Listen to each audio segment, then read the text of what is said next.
How I long to breathe the air of heaven, where pain is gone and mercy fills the streets, to look upon the one who bled to save me and walk with him for all eternity.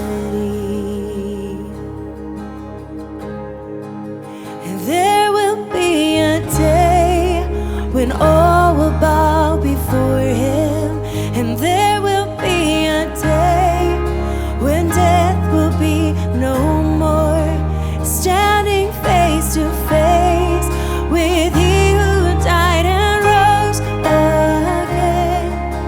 Holy, holy is the Lord.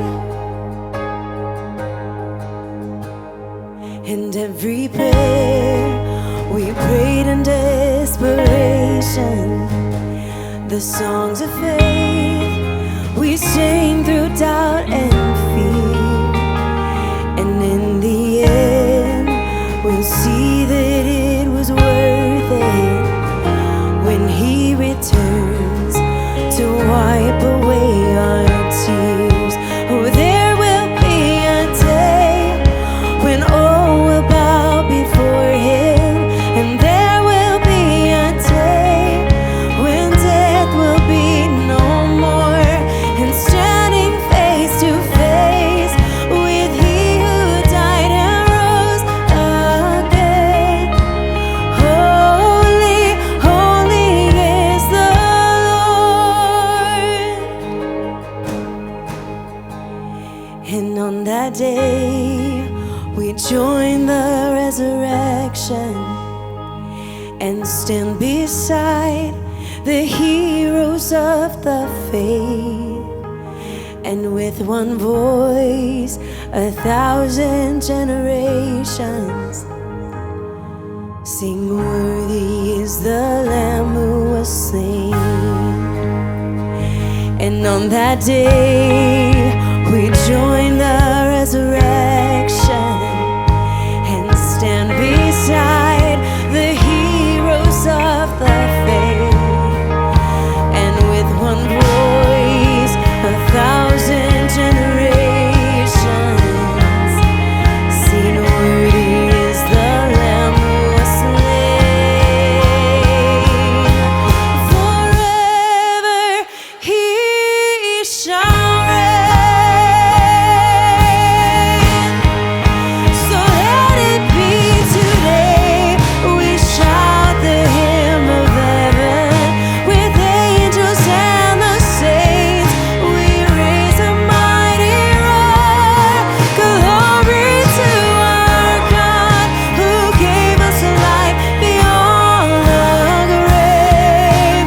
Holy, holy is the Lord. So let it be today we shout the hymn of heaven, with angels and the saints we raise a mighty roar. Glory to our God who gave us life beyond the grave. Holy, holy is the Lord. Holy, holy is the Lord. Holy, holy is the Lord.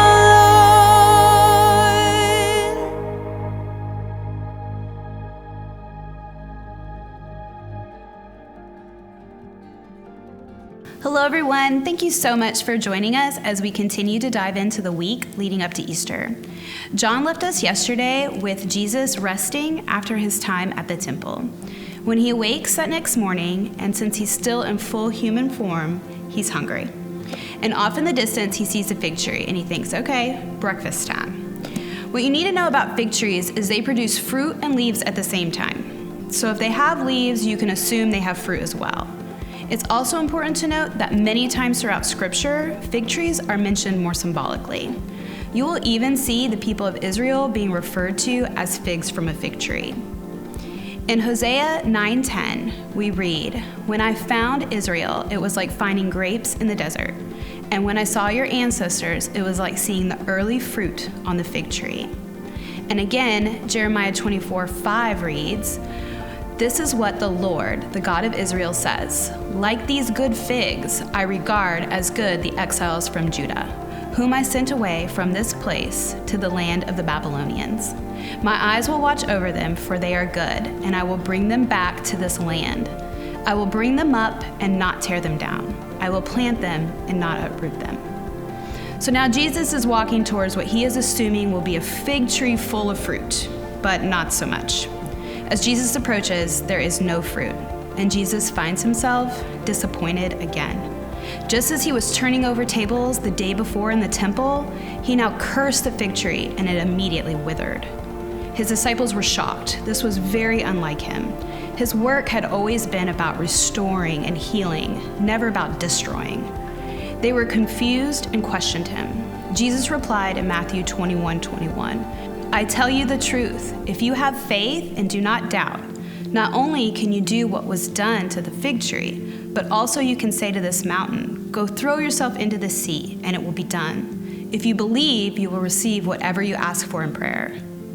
Was this act about making sure no one else would be deceived by this tree, assuming it had food and nourishment, but only to find out it was a fake? No, I don't think that's it.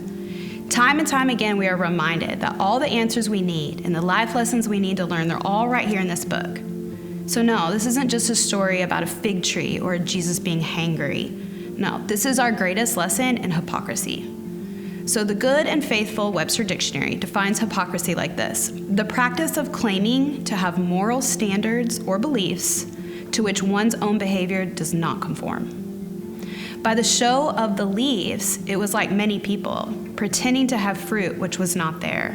The Pharisees who had professed to be very religious, but whose lives were fruitless. They had the form of religion, but not the reality. Much like another guy we're going to talk about tomorrow.